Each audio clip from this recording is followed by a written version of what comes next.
bersama saya si Winda Saputri, pembawa acara hari ini.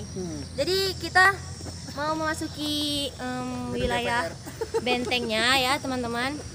Jadi ya kameramen ke sana, kameramen. Oke, siap.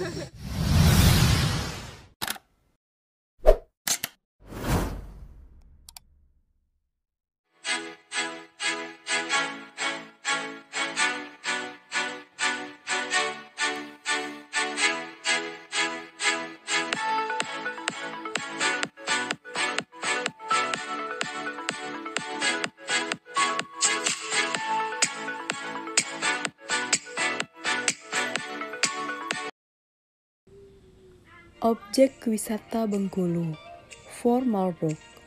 Setelah lebih kurang 140 tahun, pemerintah Inggris berada di Bengkulu.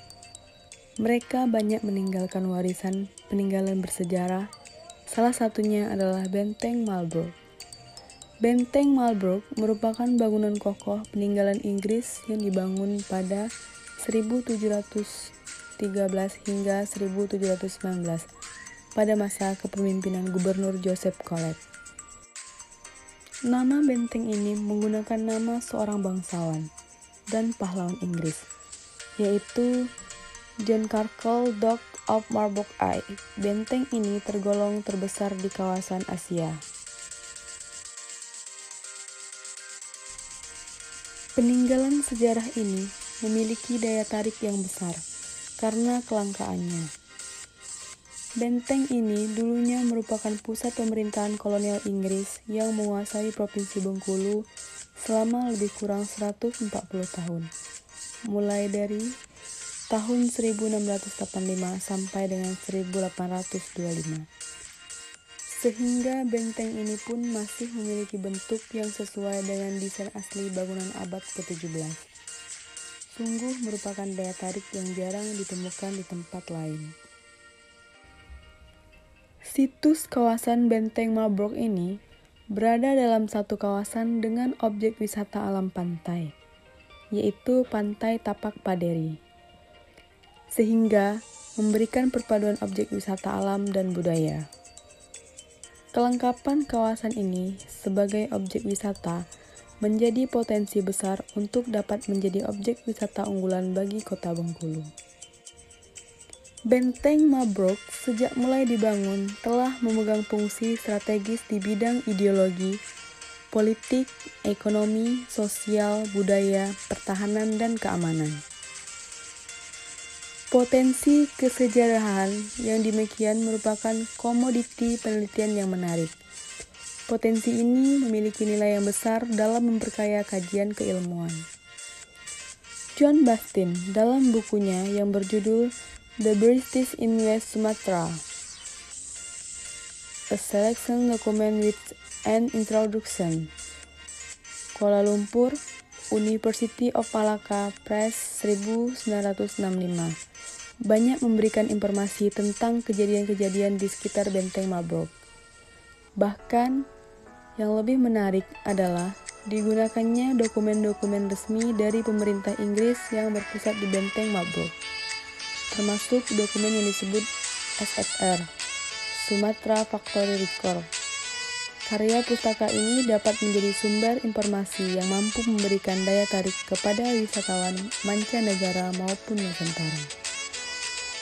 Seperti salah satu informasi dari John Bastin yang menarik bahwa Benteng Marlborough pernah ditinggalkan oleh pemerintah Inggris selama hampir 5 tahun, yaitu pada tahun 1719 sampai 1724.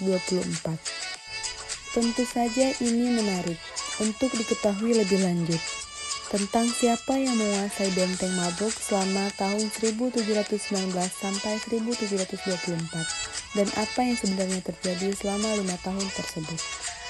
Informasi tersebut tentu mengandung nilai sejarah yang tinggi dan merupakan sumber keilmuan yang berharga. Sebagai peninggalan sejarah yang penuh potensi keilmuan, Benteng Marlborough telah memiliki segmen pasar tersendiri, yaitu para pelajar dan mahasiswa.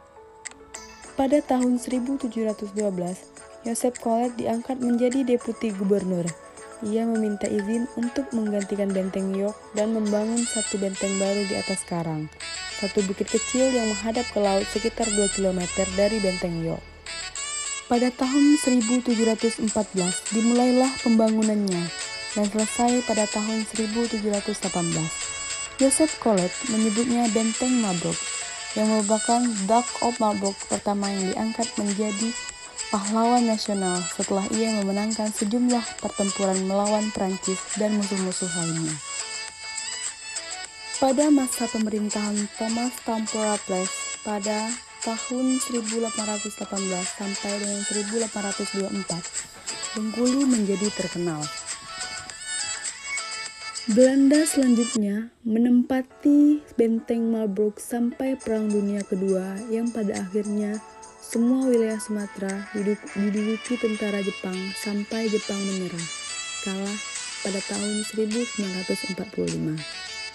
Setelah kemerdekaan RI tahun 1945, benteng tersebut digunakan oleh TNI dan polisi sampai tahun 1970. Setelah kemerdekaan RI, Bengkulu merupakan salah satu keresidenan di Provinsi Sumatera Selatan. Pada tahun 1968, Bengkulu terwujud menjadi provinsi yang berdiri sendiri dan lepas dari Provinsi Sumatera Selatan. Para pengunjung dapat melihat kebesaran kekuatan penjajah kolonial di masanya dengan bangunan benteng yang besar dan masih terjaga kelengkapannya ini. Kemudian menikmati panorama laut dari salah satu sisi benteng yang memang indah di sore hari. Untuk penginapan para wisatawan, tidak perlu susah-susah lagi, karena terdapat hotel dan penginapan di radius maksimal 1 km dari benteng ini.